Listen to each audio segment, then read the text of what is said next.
Today's HUGinar is around obviously game-changing marketing trends. It's around predictions for 2016, and we have marketing experts, I can say, all around the world. We've got three great minds here in Sydney.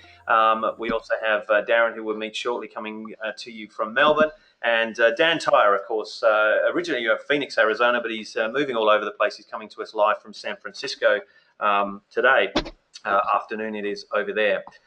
Please use the chat facility that you see, obviously, if you're new to webinar. So use the questions facility, if you'd like to raise any questions during the session. So as we go through, we're going to have a few presentations coming your way. There's 5 minutes each I've given to the speakers, so I'll be ringing the bell, moving them on rather sharply. Then we're going to do a 20-minute forum. So it's all about Q&A. We've had some questions already sent through to us. And we'll be firing those up to the team to sort of brainstorm and discuss it. We're already having a chat about some things already before the session. And hopefully, if you can see us on the webcam as well, welcome along. You can see us in Sydney, and you'll also be seeing our other speakers as we come through. We finish up with a 5-minute wrap-up, and I'll tell you about HUG events that are happening around the country. Obviously, this is a HUGinar. HUG stands for Hubspot User Group, and we're actually at Hubspot's Sydney office as we speak right here today. And the HUG events, obviously around the country, are live events where you can go and network with other digital creatives and digital natives and all those sort of people. Do not forget the hashtag today is hashtag HUGinar. That's HUGinar, HUGinar, with the hashtag in front. Please share that. Anything you're learning, spread the word. Let's make everything we're sharing today as shareable and reaching the greatest community that, of course, we can. So my name's Tony Eads. I will be adjudicating today. So I'm the CEO at Brand Manager. So we are an inbound marketing company. Obviously, a HubSpot partner as well, platinum partner, one of 3 platinum partners here in Australia. We have offices here in Sydney. We also have offices in Melbourne and Perth. And we are the HUG leaders, the HubSpot user group leaders for Perth. So what I will do now is introduce Andrew. And if Andrew, are you there? Yes, hi Tony, how you going? Good, mate. Do you want to just say a quick intro? Andrew is our HUG leader coming to you live from Perth, Western Australia. Yeah, look, great to be on this particular call. We're at the HUG event about 2 or 3 weeks ago now, and we started to present or promote the HUGinar, so it's great to be here. Great to see so many of our Perth members on the call today. And I know just yesterday, Tony, I reached out to some of our members who have already posted or proposed some questions for our panelists today, so I look forward to sort of bringing a few extra questions for our panelists. Sounds fantastic, mate. And Andrew's going to fire those questions up at the end. He sort of collated them together, so we'll get into as soon as we can our kind of a live forum. But first, to our very first speaker on our HUGinar today, and that is, of course, Dan Tyre, previously head of marketing. Speaker, writer, and coach to those who yearn for the inbound success. His presentations include the Inbound Revolution, Sales and Marketing Alignment, and Hiring and Motivating Sales Millennials. His extensive experience in hypergrowth environments from startups to 150 million plus organizations. With vast sales and inbound marketing experience, Dan joined HubSpot as a member of the original team in May of 2007. As you can see, he was employee number 6 of thousands of employees around the world now of HubSpot. He pioneered the concept of alignment between sales and marketing, now traditionally known as smarketing, a concept that's followed across the world with companies all around us. So he is, of course, an honorary Australian. He loves to that, although he told us he's not drinking beer this afternoon in San Francisco. Welcome along, Dan Tyre. All right, Tony, thank you so much. That was great. I'm going to take you on the road with me with that build-up. That's a lot of fun. Very happy to join the Perth HUGinar. It's my understanding this is one of the first in the world. You Australians are always setting new records, and that's exciting, right? We want to do more of these to bring the inbound revolution to more people, right? And it's just super exciting to participate and happy to introduce myself to people on the webinar. You can grab me at Dan Tyre, my Twitter handle. You can connect with me on LinkedIn, Dan Tyre1, executive of HubSpot, Scottsdale, Arizona. And happy to wait a second. I'm out of my time. That's 5 minutes. I'm done. Move on to the next one. I asked Tony if I could be funny. If he thought I would be funny, he goes, Dan, you can be funny, but you got to have short jokes because we only have 5 minutes per person, and I'm out of time, so I don't know what to do. All right, I'm going to talk really quick. You guys will understand that. Australians talk quicker than any other continent in the world. All right, in July 3rd of 2015, I wrote this blog article, and this is one of my predictions for 2016. One of the key transitions in the last 9 years of HubSpot, the whole inbound revolution, is that it's changed the sales process as much as it's changed the marketing process. And sales is no longer a bunch of pushy guys who are taking you out to golf, buying you a martini, and telling you to sign the contract. In fact, it's arguable that it's impossible to push anybody today into anything that they don't want to do. Right? And the new selling process is all about consulting. It's all about helping. So I wrote this blog article. Feel free to tweet it out or use it in any social media that you like. But it says that sales has morphed into consulting. And to do that, you need to understand going after the right types of customers. You need to understand what their business pain is, and then you need to help ensure that you're helping them solve problems. And if you do that, right, we call it being a top 2%er, right? There's tremendous opportunity, right? There's tremendous opportunities to help to do it online so more and more people know all about it, and to build your online reputation so that you get more business. All right, so my remaining 3 minutes, my Smarketing 2006 goals. Actually, Smarketing was a term that I invented with Mike Volpe, the first CMO of HubSpot. It stems from us getting drunk in 2007. Tony, can I say that on an Australian HUGinar that we were getting drunk? You already have, Dan, so that's good. Okay. And he was drinking scotch, I was drinking beer, and we were talking about these inbound leads that were just starting to come through the website. When I first started, I was the first salesperson for HubSpot, and I cold call. I picked up the phone and called all my friends. And I asked Mike to create more inbound leads, naively thinking that it was like just snapping his fingers. And he goes, Tyre, I have to create content to do that. And I go, all right, we'll create content. He goes, no, I need to hire somebody else. All right, I said, I'll give you headcount, sales headcount, to create content to generate those inbound leads.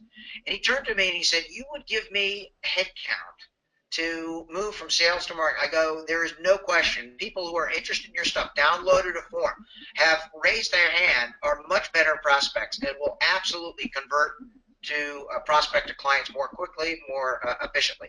I go, it's not sales, it's not marketing, it's schmarketing. And that kind of term kind of caught on a little bit, and now schmarketing is a worldwide term that talks about sales and marketing alignment. Right? In fact, I just came off of a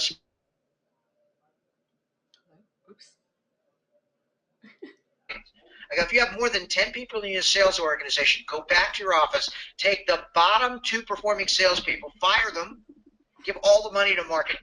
Right? Today in 2016, marketing is more important than sales. In the old days, you hired a hard charger like me to go out and get field salespeople to close business. Today, you need good marketing resources because 86% of all purchases start with an online search, either Google, Bing, or Yahoo, or a social media connection. So marketing is more important than sales. And I can prove it, right? The success of HubSpot, the success of inbound marketing is definitive data that marketing is more important than sales. I tell marketing people, if you're not practicing inbound marketing, go find somebody who is, because the future of marketing is not just inbound leads, but it's personalization, progressive profiling, it's smart content. It's very, very important. And I tell salespeople, if you're not getting inbound leads, quit.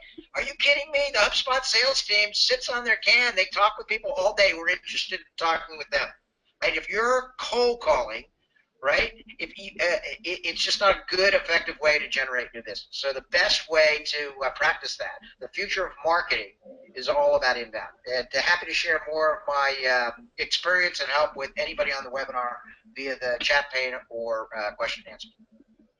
Great. How did I do on time, Tony? Did I meet my 5 minute time one?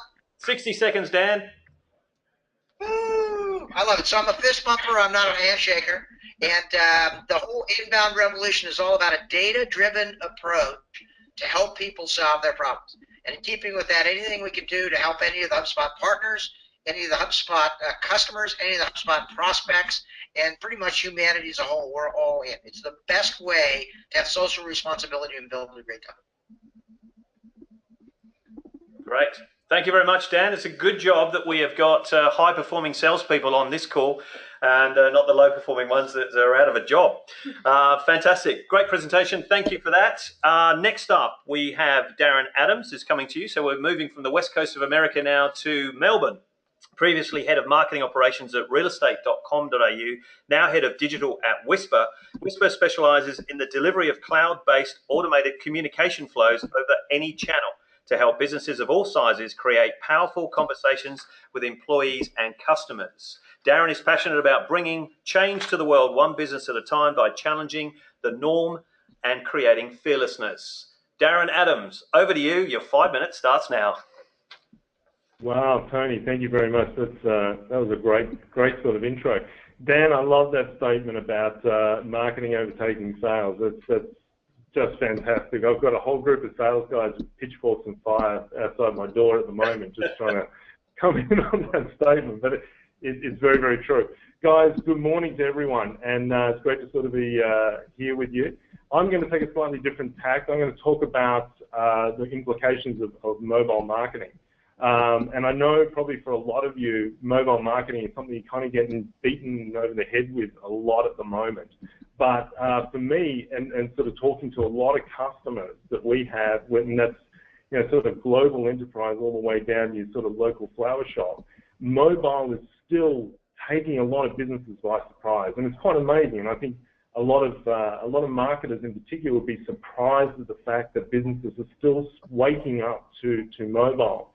And I just want to touch on why mobile is really changing expectations. There's a lot of pieces out there, a lot of blogs, a lot of papers being written about the fact that consumers are moving much faster than organizations. And I think that's absolutely true. If you think about the fact, and this is something we really talk to a lot of people about, think about the fact that every day people are carrying around a device that enables them to react immediately. And that's just an amazing sort of thing as a marketer to have a think about. 10 years ago, we weren't dealing with this problem. We weren't dealing with a scenario that somebody could actually interact with you across multiple channels from a single device that they carry with them pretty much every waking moment of their life. And that's really quite amazing. And what that's setting is a completely different way in the way that consumers want to interact with businesses. They're expecting immediate interaction. They're expecting a relationship to be generated quite quickly. And that's causing some real issues within businesses. And in particular, one of the issues we're seeing is this response that's needed to be generated by businesses between the CTO group and the CMO group. And you're starting to see this merge, and I think a lot of people would have seen the CCO or the Chief Customer Officer starting to come to the fore, and it's because of this very challenge. You've got technology on one side and the need to engage with customers, and there's this sort of dynamic that's sort of being pulled in both directions because of that consumer need. And it's really forcing businesses to sort of look at different applications and different ways that they can meet that challenge. And mobile is really one of those key aspects of being able to meet that challenge. So really, what does that mean then for implications for marketers, right across the world? Well, the key one, which remains, intrinsic to everything that we do, and this really hasn't changed, is getting information to the right person at the right time. And that's really become the major motivator. It's one of the things that Whisper does, and I'm not going to sell Whisper, but that's really the core aspect of what we try to look at as marketers nowadays. How do you actually get people the right information to make decisions anywhere they are? And they can do that now because they've got an instrument in their hand that allows for that. So how are businesses responding? Well, they're increasingly becoming digital. And what do we mean by that? Well, Telstra talks about digital moments. We talk about microservices. And it was interesting, we were at API Day last week, and this was a major topic. We sort of had 300 developers in a single room really talking about the application of APIs. And really what they were talking about was tens or hundreds of these small applications that businesses are applying into current or new business process that enables them to do things much quicker, get information to the right people, and if that information isn't received or it doesn't create an action, how do you then escalate that? How do you introduce workflows that make that happen? And for marketing, we need to adopt that principle. We need to start stepping out of, I think, 1990s mentality around 35% open rates and 2% response rates, and start throwing that out and start thinking about every single interaction that you have with people is an opportunity to create a relationship, to create an action, to create an interaction. And the reason why we can do that more than we could ever do it before was because of what technology is enabling us. And it's quite a significant shift, I think, for marketers, not only in Australia, but globally, and we're seeing that constantly. There are groups over in the US like Twilio and our own favourites Atlassian who are saying, you know what, we know that we need to open up the ecosystem and start blending in all these sort of APIs, all these sort of microservices into businesses, and they're going ahead and doing that. And businesses are starting to adopt that principle more than anything. So just sort of as a technology response then, what are we going to do as marketers? We need to change our mindset around engagement, which is really what I was sort of reflecting on there before around throwing out the old metrics that we used to work to and start thinking about how can we increase that engagement. Start thinking like a CTO to a large extent. Now, how are we using technology to produce capability we've never had before? And we sort of break it down into two areas at Whisper. We talk about effective communications and the economics of communications. And I just want to leave you with those two thoughts.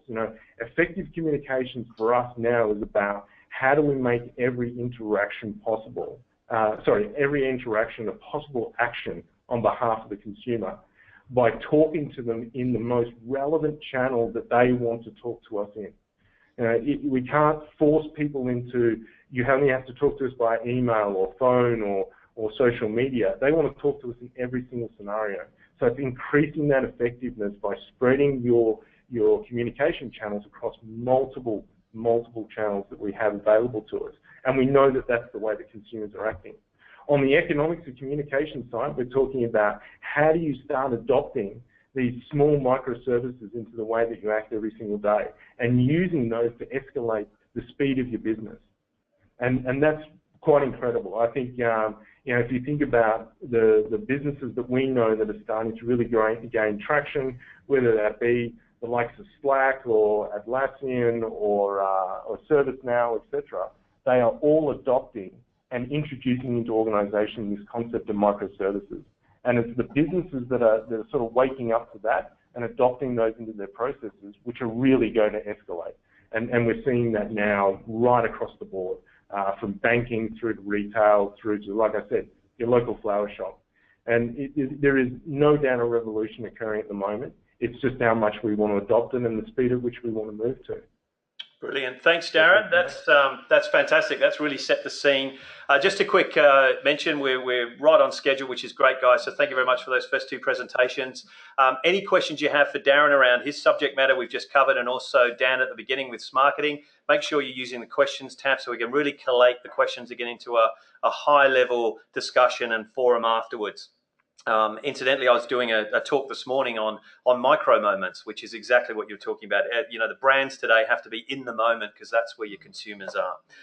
Our next speaker is Melissa Rand. Melissa founded China Ambition to help businesses better reach Chinese audiences digitally via Chinese language websites, social media, content creation, and localization. And talking about localization, we're back here in Sydney. So we're actually live here coming to you from Sydney this time.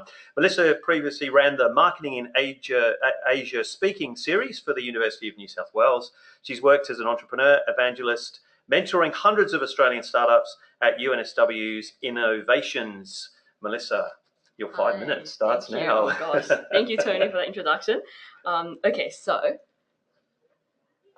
what I want to cover for today, I picked out 3 main trends that I've seen certainly across marketing in China, which I think has a lot of applications for everybody. But I'm just going to focus on the first one because I think there's actually a lot of overlap with my second and third with all the other speakers. So it's amazing. So we hadn't discussed our predictions earlier, but we're all basically totally on the same page. Yes, and it's across culture as well. So basically, from me, if there's one thing that you take out of today, it's to look into what WeChat is doing in China and the significance of WeChat. So I'm going to give a bit of an overview. And there's this article called "When One App Rules Them All: The Case of WeChat and Mobile in China." I'll put the link later when we send out materials. But basically, a short introduction on WeChat. It is what people say the Chinese version of WhatsApp, but is so much more than WhatsApp. So I think one of the most phenomenal things about WeChat is beyond a chatting app, it has a lot of other integrated functions, in particular a payments functionality and a functionality of integrating with millions of other apps. So essentially, if you have your bank card very easily bonded to your WeChat account, so essentially you have like a PayPal situation happening, then using your app, a simple scanning motion or a simple payment, just one tap, you can then pay for millions of different products and apps that are also integrated themselves with WeChat. So what that means for the consumer experience, quite frankly, as a consumer, when I went to China, I felt I was like living in the future. Okay, because the Chinese population, they sort of skipped the PC stage. So they went to mobile first because for most of the population, they couldn't really afford to buy a computer, right, back in the 90s and noughties. But everybody can buy a smartphone.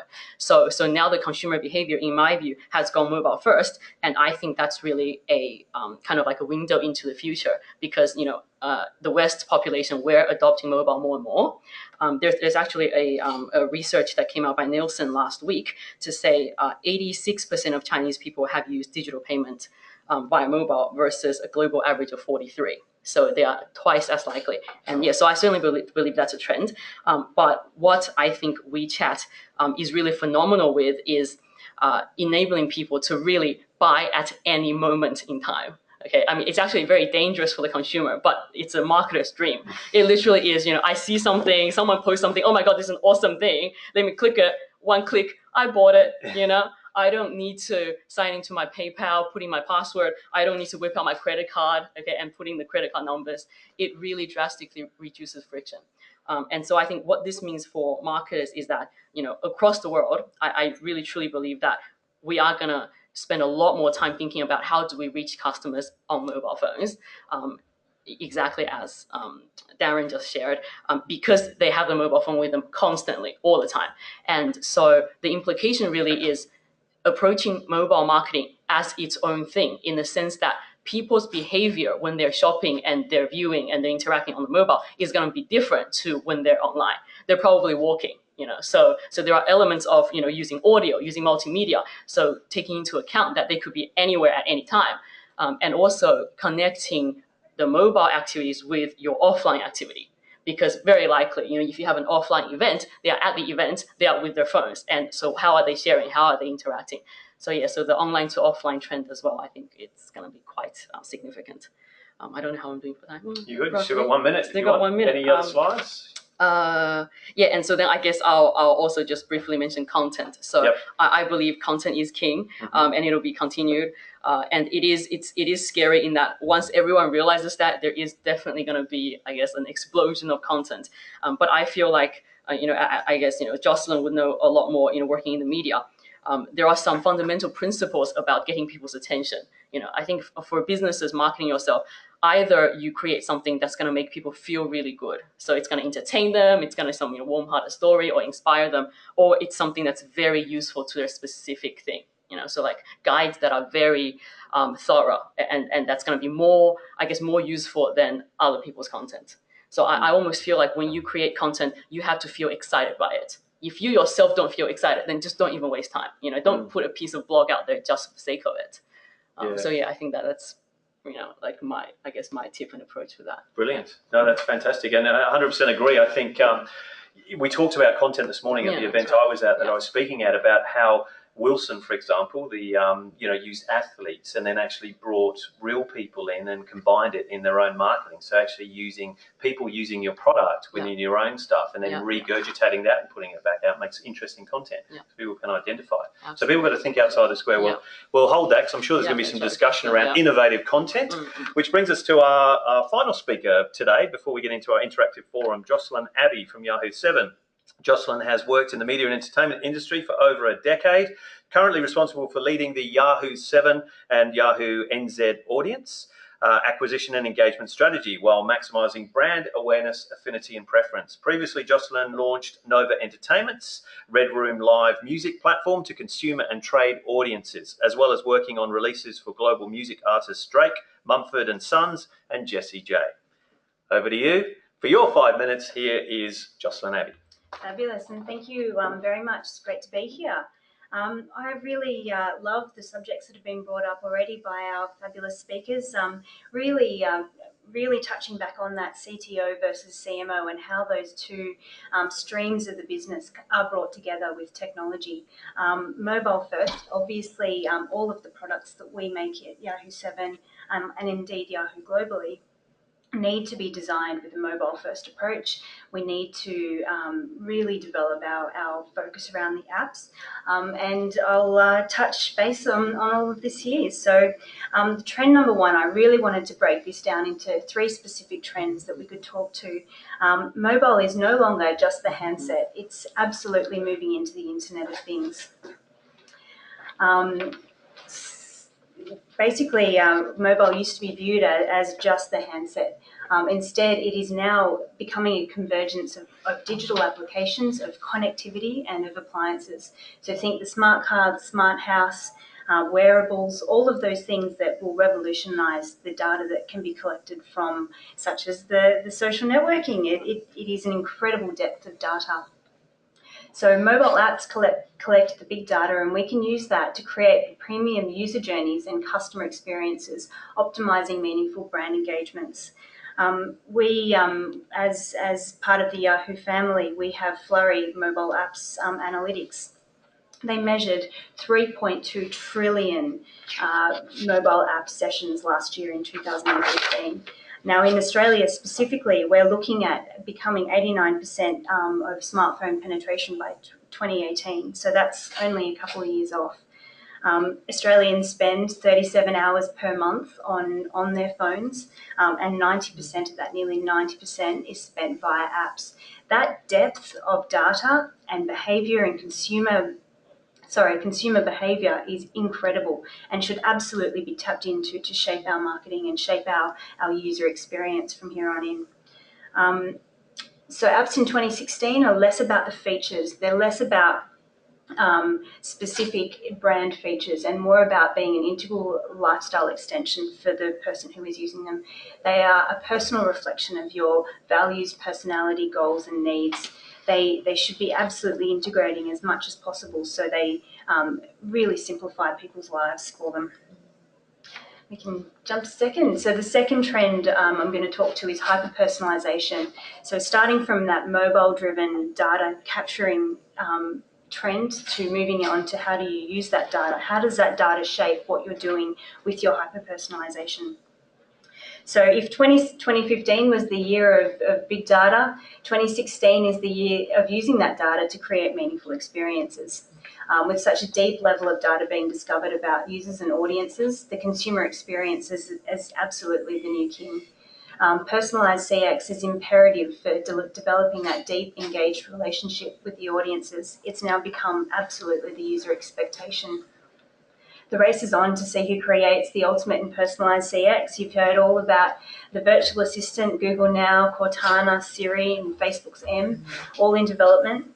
And I'm not sure if anyone's seen the movie Her, an incredible movie. You must go and see it. Joaquin Phoenix and his relationship with his virtual assistant. But that is absolutely the future. We are so close to that point. And essentially it's using the personalised data to proactively service a need before it's even arisen. So we then jump on to immersive experiences, and again you can see that all these 3 trends are very much interrelated. They stem from mobile technology and using the data captured in that mobile technology and using it for a range of implications. So immersive experience, you saw that Facebook's video views grew to 8 million in November last year, and 75% of that was from a mobile device. This figure had doubled from the 6 months prior, so it is just exponentially growing. Mobile technology will drive developments in the artificial intelligence and virtual reality. while it's not mainstream yet, it's extremely effective in visually communicating a mobile moment or events. We touched on micro moments before, especially valuable for industries such as real estate, retail, gaming, hospitality, entertainment, and sports. It's very much a format-specific video experience, such as the 360-degree Facebook and YouTube video experience, video viewing experience, and also the live streaming, which we did talk about earlier, so through Facebook and Periscope. It's going to continue to force brands to really innovate, creating very immersive experiences for their customers. So we have just started using some of the 360 video in our own marketing implications, and it has been very successful to date, and I think we'll only use that to very much develop how we approach the topic of it going forward. Fantastic, excellent, and thank you, Jocelyn. Thank you to everybody for keeping to time, because we're right on schedule. Very rare for a webinar, but obviously for a HUGinar we can do it. But very interesting. We actually had Google Cardboard at an event this morning, and we were jumping on it, and it was just amazing how you can put the hands of virtual reality, put in the hands of the consumer virtual reality for $20 or whatever.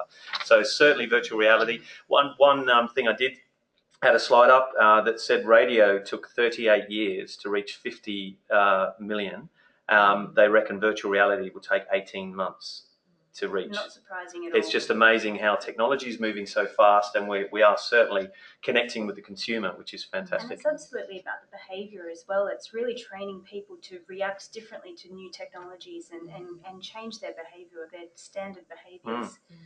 Amazing stuff. So some great content. So we want you to jump on now. Please use the question tab that you've got there and send your questions through. We've got a couple coming through. I'm going to throw to Andrew in Perth, Western Australia. Do you want to kick off, mate, with a couple of questions that you've collated? Yes, thanks so much, guys. It was so much great content there, and our members will just get so much information from that. So prior to this particular HUGinar, yesterday I sent out an email, and a few people have already responded with questions, as I mentioned earlier. So I'd like to fire a couple of them back to our panelists while people are asking their own questions using the chat pane. So my first question for you, Dan, we'll bring you back in. I haven't heard from you in about 10 minutes, so let's get you back in. So one of the big points is marketing, and obviously it was a term that is starting to grow here in Australia, probably a little bit more dominant in America. But what are 5 steps to integrate marketing into your organisation, especially when some organisations have a very big battle between the marketing team and the sales team? Yeah, the first thing is all of the data shows that if you have alignment between sales and marketing, you're going to sell significantly more. Your revenue is going to rise, right? So 10 years in, we've got some pretty specific data that points to the fact that if you're still like cats and dogs and arguing internally about who should do what, you're going to not be as competitive as you should be. So the first thing is a philosophical alignment that sales and marketing have to work together, and that's the kind of fun part of smushing together sales and marketing to kind of work together. It starts with that common philosophy that both of those kind of divisions that were very separate in the beginning of the century are now combined. And I guess the first step is the philosophical kind of approach. The second is having a common vocabulary, right, of understanding what's important from a marketing perspective, things like views and leads and customers. From a sales perspective, the number of attempts, emails, and phone calls that you're going to make. And then I guess number 3 is getting dashboards and real-time data so that you can measure all of that information. Right, so if you have a philosophical alignment and you're using a common vocabulary, then you need to kind of be able to measure whether you're deficient or kind of exceeding your goals for that for each part of the program. The fourth thing is meeting together on a regular basis. Right, sales and marketing has to sit down. Even if you hate your counterpart's guts, you still have to compare the information. You have to set a goal. The fifth thing is setting a goal of what you need, starting from revenue and then dividing by your average customer size so you understand your number of customers that you have to acquire either in the month or the quarter. And then understanding your lead goals, how many leads you need to generate that number of customers to get that amount of revenue. And then like as an extra bonus, number 6 would be segmenting the leads, right? For a lot of people, because they don't generate a lot of leads, they give all the leads to the salespeople. But if someone is only in education mode, that is, they haven't built the trust so that they become a marketing qualified lead, right? You want to make sure that you bring them back to the website multiple times. And those leads actually belong to the marketing team rather than the sales team. Right? It's only when somebody raises their hand and is asking for a demo or is asking for a consultation or is indicating that they want to talk with a salesperson then those leads should be the responsibility of the sales team. Fantastic. Thank you very much, Dan. That's a great answer, and I love the bonus tip. Always giving that one extra for everybody. Fantastic. 6 great ones there. A question from our online audience from Paul. And I'll throw this one to Darren if you're still there, and then also we'll have a chat here in Sydney. Is it really possible nowadays to have a single view of the customer across mobile, web, email, and social? Is it really possible? I think it is. I mean, it depends on what you're determining of a single view. If you're saying, is it possible to have a single conversation and engagement level across multiple channels? Absolutely. And I'll sort of do a bit of a plug here and throw to one of our customers. So one of our customers is Beeline, for instance. And Beeline, being a train group and here based in Victoria, they have the problems of, as all typical train groups do, of not running on time, cancellations, etc. And the way that they talk to their customers is via all channels simultaneously, because they know that that's what's basically happening. They've got customers who are email-centric, they've got customers who are mobile-centric, they've got customers who only want to chat on social media or on messenger apps, and that's the way they talk to them. So they simultaneously have those conversations. And what that basically means is you've got technology nowadays that consolidates all those conversations into one and enables marketers to see all those interactions coming across within the one platform or within the one screen. And that's incredible. I mean, it used to be, and I'm going to show my age here, but 20 years ago, when we're doing direct marketing, you'd send out 500,000 letters and you'd wait for them to roll back in via Australia Post, thank God for them, and then you'd sort of crunch the numbers and analyze it, and then you go back out and you do something else a couple of months later. It was sort of, when you look at it now, it's kind of ridiculous. But in a situation when it comes to what technology is enabling us to do, particularly in the mobile space, we can actually see messages being delivered straight away. We can see what the response looks like, and we can escalate accordingly. And so I think there is a real opportunity now to have a centralized view of the way that the customer is engaging with you. If you're talking about, on the other hand, the collation of data coming back from interactions with customers across different channels, that becomes a slightly different perspective. And I think, we're still a little bit behind in that respect. We've still got technology that needs to come together to enable us to do that. Because I think the problem we have as marketers is that we have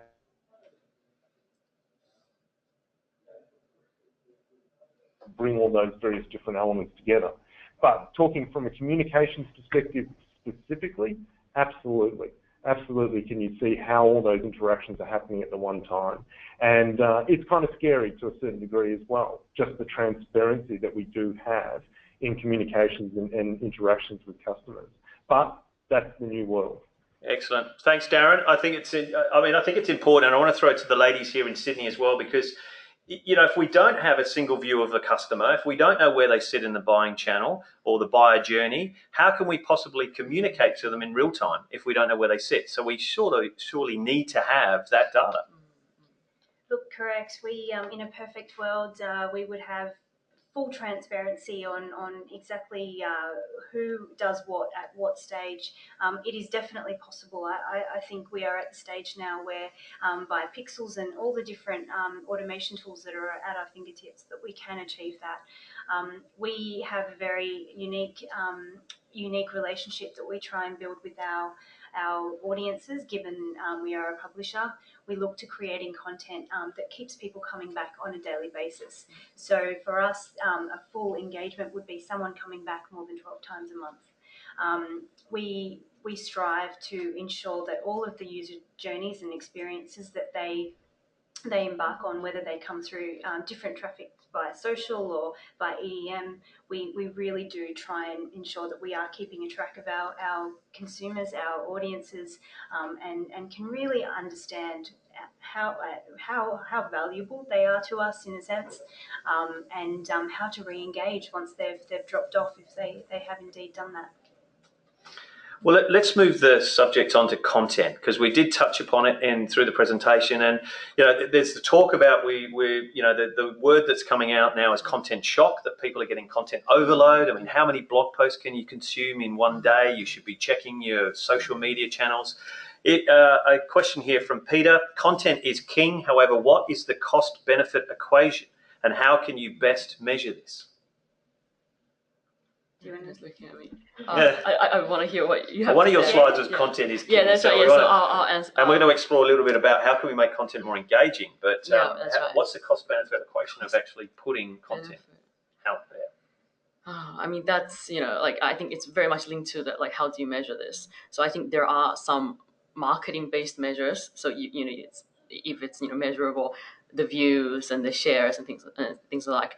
But I think also there's a qualitative element to it. So every time you create new content, you're relying on new partners to spread that content for you. So it's an opportunity for you to build more strategic partnerships. So, that could be another measurement of this piece of content targeted a new area, or it built new relationships for our business going forward. And I mean, ultimately, the measure would be, if you had one piece of really runaway popular content, then it would bring in leads. And so that's where, you would measure conversion, and that's the sales metric there. So so it kind of needs integrated between the marketing and also the sales part to fully measure the impact of any piece of content. And I think the thing to keep in mind, there are elements of it's hard to measure, because sometimes in marketing, it's like a sustained effort. So one piece of content on its own, it's hard to say this is the content that led to this sale, right? But it's continuously coming up with the good stuff that the first time people just get to know you, and then they get to know you a bit more, and then everything combined, then they do the sale. So how do you sort of measure any one single element of it? So is it test and measure? Is it? To be honest, I think you asked the question: how can you afford not to be playing in that space? Because all of your competitors will be. If you're not producing regular content that people can start to build a habit and really come back to you every day, or at any time, in fact, that they're looking for an answer to a particular article or a particular issue, they will go straight to your competitors. If you're not in there living with content that is relevant and tailored and personalized to what they're looking for. Fantastic. We're going to talk more on content, because I think this is a really exciting one. Andrew, I'm going to bring you back in with another question that you've collated. Don't forget, everyone, use that question tab to send us in your questions. And don't forget, everybody, #HUGinar, HUGinar. Spread the word. Anything you're learning today, any tips you want to share from our great speakers today, our great panelists today, please put it out via the social networks with that #HUGinar. Andrew, over to you. Yeah, no, definitely, Tony. I think sticking on that content marketing point, because I think that one resonates a lot with our members. And one of the questions that was asked is that studies actually indicate 94% of small business and B2B business are now using content marketing within their marketing strategy. So we're likely to hit that content shock, that content overload. And maybe this is a question for you, Jocelyn. What are some of the good strategies for dealing with information overload? Look, that's a great question. I think it's very evident when you go online that is in fact the case. If you bring it back down to what is the real engagement factor for content, it's either content is offering value or content is inspiring an emotion. And I think Melissa touched on this earlier, but it absolutely needs to do one of either. It needs to either offer the audience some sort of value proposition that they otherwise wouldn't have been able to find, or it needs to inspire emotion. So I think, when you look at Tumblr, for example, Tumblr is a fabulous example of engaged content and content creators, but also curators. Starbucks have a fabulous Tumblr page. If you want a tip to how to do fabulous content marketing, check out the Frappuccino content page. It is absolutely relevant to the audience. So Tumblr is obviously the 18 to 24 millennial young social audience. And what they've been able to do is actually tap into the psyche, tap into the language and the aesthetic of Tumblr as a platform, and create a very curated and very on-point brand message, making it very relevant and also full of gifts, full of all of the fun stuff that you would expect on a Tumblr brand, a brand platform like that. But it really, to really answer the question, it is very important that content marketing, in order to stand out, it needs to be able to offer value or inspire emotion. And does that get into, obviously, personalisation? Because that seems to be the thing. We're not talking to an audience of many anymore. We're talking to an audience of one. And how we do that is really understanding who we're talking to. If we don't understand what makes them tick, what they like. We recently ran an acquisition campaign for one of our major apps, and we saw a 333% uplift in for one particular measurement on this content marketing ad unit, which because we'd pre-qualified, because we knew who we were going for, and were able to target and personalize the message for that audience, it was phenomenally successful for a very small outlay. So that is a great example of exactly that, personalizing and really finding the right content for that audience. Yeah.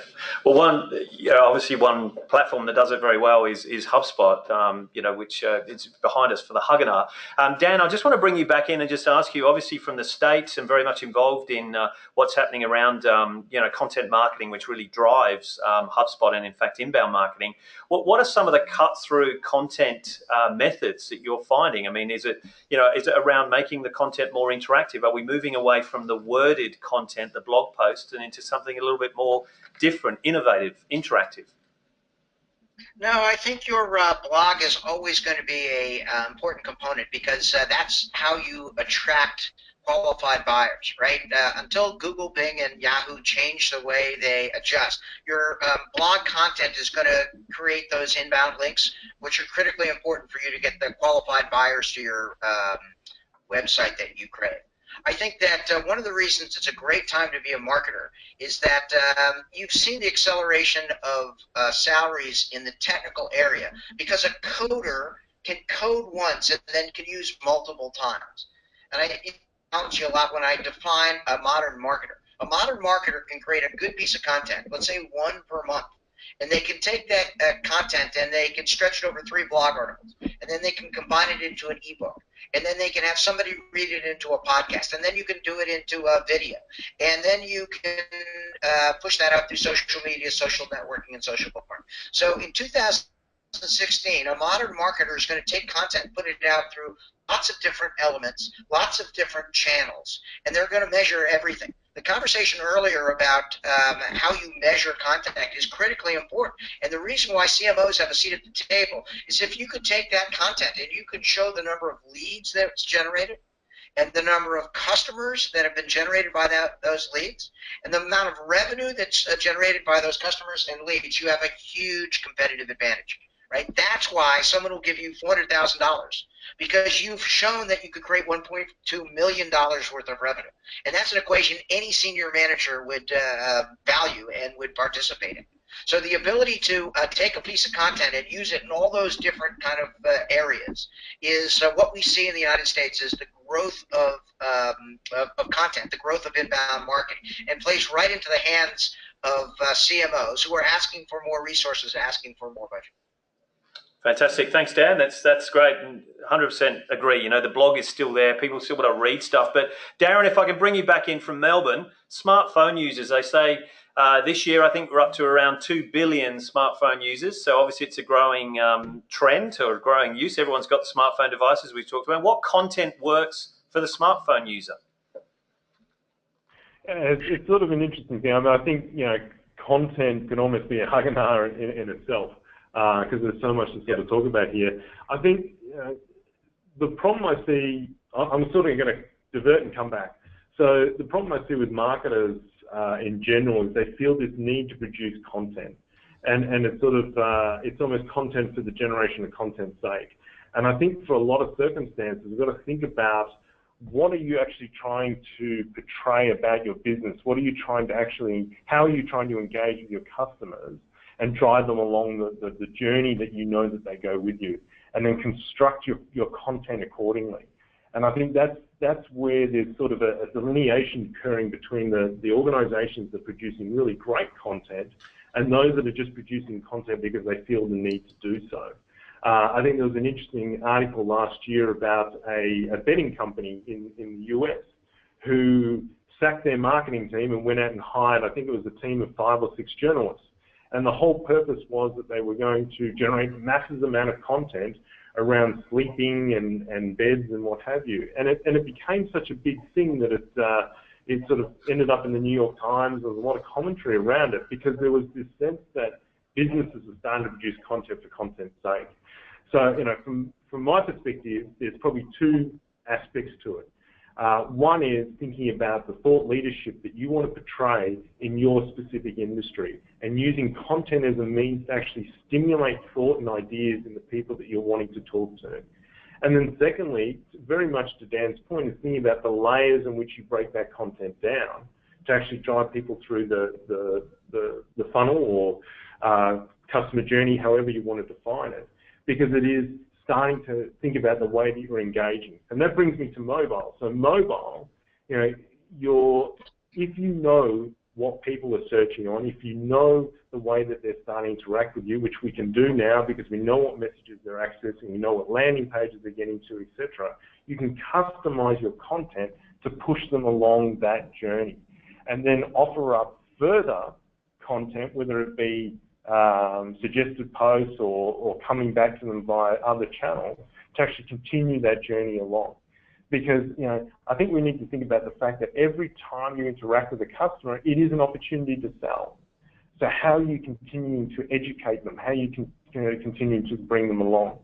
I mean, if we're talking about mobile specifically, of course, we can go down the dynamics of, you know, making it bite-sized enough that it can be consumed on a mobile device. And that's very true, and I think we all kind of know that. But we need to go back to the fundamentals of why we're actually delivering content in the first place. Yeah, very good points, Darren. Thank you. Andrew, just going to throw back to you one last question that we can sort of open up to the whole panel. If you've got on your list of questions, we've probably got time for one more before we sort of start to wrap up. So over to you, Andrew. Sure. So I guess sticking to the theme of content marketing, and one of the biggest pain points that I've come across many times with customers and also our HUG members is how do you recommend our members manage their entire content marketing program? Okay, good question. How do you manage it? We'll start with you guys. Do you want to start? Well, I'm in a very enviable position here where I've got a team of journalists who manage it for you. Manage all of our content. So I feel that as a marketer, I'm given a very unfair advantage in this regard. We produce over 650 pieces of unique content across all of our different brands, Channel 7 News, obviously our lifestyle entertainment. So using the content that we produce is a very easy task because we can absolutely segment and personalize the message, know who we're targeting, and we can use a range of different communication platforms in order to do so. So would you have too much content? Would it be the other way around? Look, I don't think so, because as long as you target it correctly, as long as you're segmented in how you produce and disseminate your content, I think if you don't produce that much content as a publisher, you're not doing your role. You're not satisfying your role as a publisher. So I would err on that side, but there are some brands even within our portfolio that we would pull back on. In terms of publishing the amounts they publish, and others we absolutely encourage the more the better. So I think it's probably better someone else talks to this particular question, because I have quite a unique situation in that regard. So Melissa, how do you manage content? I think it really depends on what stage your business is at. So I guess most of my experience is with like startups, so quite early stage businesses, or certainly small business who just don't have the resources to create a lot. I would definitely err on the side of quality over quantity. You rather spend a lot of time making one piece of content that's very targeted. So specifically knowing I'm just writing to this one type of audience, even though our business might have a lot of different audiences, but this one just targets this group. Create it to a very high quality. So if it's trying to be useful, then make it more useful than stuff you can find out there. And then once you created it, actually spend like the 80-20 rule, spend 80% of the time promoting that content across different partners that are specifically relevant to the niche that you're going for. Yes. No, that makes good sense. Yeah, because often we spend 80% writing, and 20% exactly. sharing it. Yes, exactly. And I wish it put done. Yeah. So it absolutely have to swap that around. Yeah. So I mean, even if that means creating like one piece of really good content per half a year, that's really good. But then like one maybe okay one like every month or something. I think that does more than just every single week I got to write a newsletter. I really feel like that's a waste of your time. More reactive than exactly. proactive. Yeah. Dan, if we can bring you back in, because obviously content is a lot of stuff that you work on. So in terms of how would you suggest people manage content? Yeah, so I'm a little partial based on the HubSpot experience over the last 9 years, right? The most important thing is you've got to measure everything, right? So start with Google Analytics, right? If you're a startup, you can get HubSpot for startups, right? Just talk with Sam Schulman in Australia that we provide HubSpot at a 90% off the list price for companies that are associated with incubators and accelerators that have been pre-approved. If you can't afford HubSpot, then just get Google Analytics and start tracking how people are finding your content, right? And the real power behind marketing is understanding which content is really moving the dial, which content people look at the awareness stage, how they build trust, how they look at content through the evaluation stage, and then finally handing off that lead to a salesperson who will manage it through the purchasing stage. But all of the statistics in the United States say that marketing controls the lead for the first between 65 and 85% of the process. And a consumer in a B2B or a B2C context only wants to talk to a salesperson in the last 25 to 15% of the sales process. They want marketing to do everything, and it makes perfect sense because they want to maintain control. They don't want a pushy salesperson talking to them, and they want to educate themselves and learn by reading the content all the way through the sales process. Fantastic. Thank you, Dan. So just to wrap up, Darren, last comment from you in terms of how would you suggest people manage their content? Through HubSpot, of course. Thank you. That's a good one. Being a B2B business, we actually sort of manage our content in perhaps a slightly different way and maybe a surprising way. We manage it in an offline environment. So the way that I mean that we actually do that is that we test a lot of our content with our sales team. They're actually out there talking to customers every single day across a multitude of industries.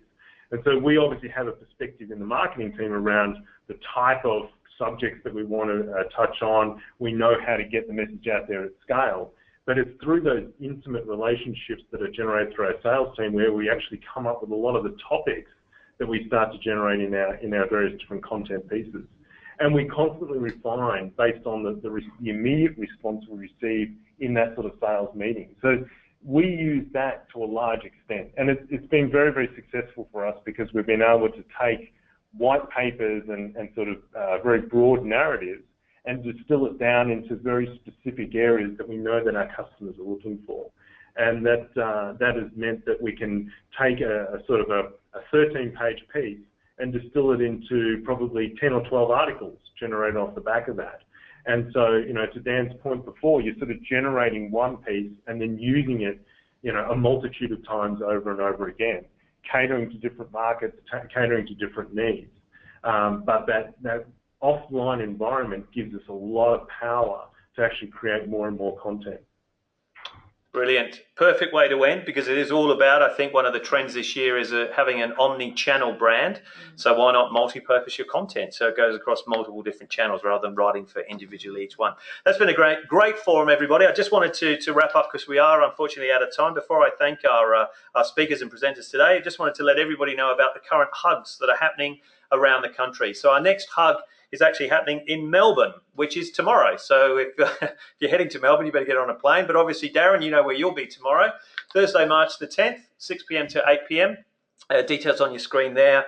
And they have a special guest, Rosalia, who is joining them, Products Marketing and Sales Enablement from Hubspot. We were lucky enough to have Rosalia across in Perth for the last hug over there. So if you can get along to Melbourne, 6 till 8, that's happening on Thursday. In Sydney, the honeymoon is over. It's called Living with Hubspot, switching from old outbound non-automated marketing to an inbound methodology. And that's happening next week on Wednesday, the 16th of March, here in Sydney from 5:30 till 7, just down the road from where we are sitting right now. And finally, too, of course, Perth. We have our Hug event in Perth happening in May the 25th. At our venue at Curtin Graduate School there. And we're going to be talking to the subject of how to create remarkable content that converts. So it's funny, we were talking about content. I think Andrew was just warming up for that one. So that's happening on the 25th. So make sure you book in for that. So just to close, we have the next HUGinar is going to be coming up, which I'll tell you about. But right now, just wanted to let you know about the Ultimate Marketing Kit. So as being part of this great little HUGinar that we have today, you will all be sent a link to download a selection of fantastic products. We ask our panelists who are here today to share with us one piece of good quality content that they reckon is awesome. So we've put it all together into one neat little package called the Ultimate Marketing Kit. So you'll get details on how to download that, and obviously straight from our great panelists, they've given us exactly what we need to know in this nice little package. The Ultimate Marketing Kit is all yours, of course, as part of being in our HUGinar today. So thank you, of course, to Dan Tyre, Darren Adams, Melissa Rann, and Jocelyn Abbey. Round of applause. So this is a silent HUGinar. Don't forget, our next HUGinar is coming up on the 29th of June. It's a little bit away, but you'll be hearing details about that. And the subject is, wait for it, how to build an unbeatable content marketing plan. So we're going to continue this content conversation and look forward to having you as part of that. So hashtag HUGinar. Is that something for you, Dan? Thanks, mate, for being on the call. Very good. That was a lot of fun, Tony. Anytime. I hope to see you guys later this year in person in Sydney and Melbourne. Fantastic. And thanks for calling in all the way there from the West Coast. And Darren, thank you for calling in from Melbourne. Thank you. Great fun. Terrific. And thanks, everybody. This is recorded, so we'll be sending a recording out as well. But from all of us here at HUGinar Central, it's a good afternoon.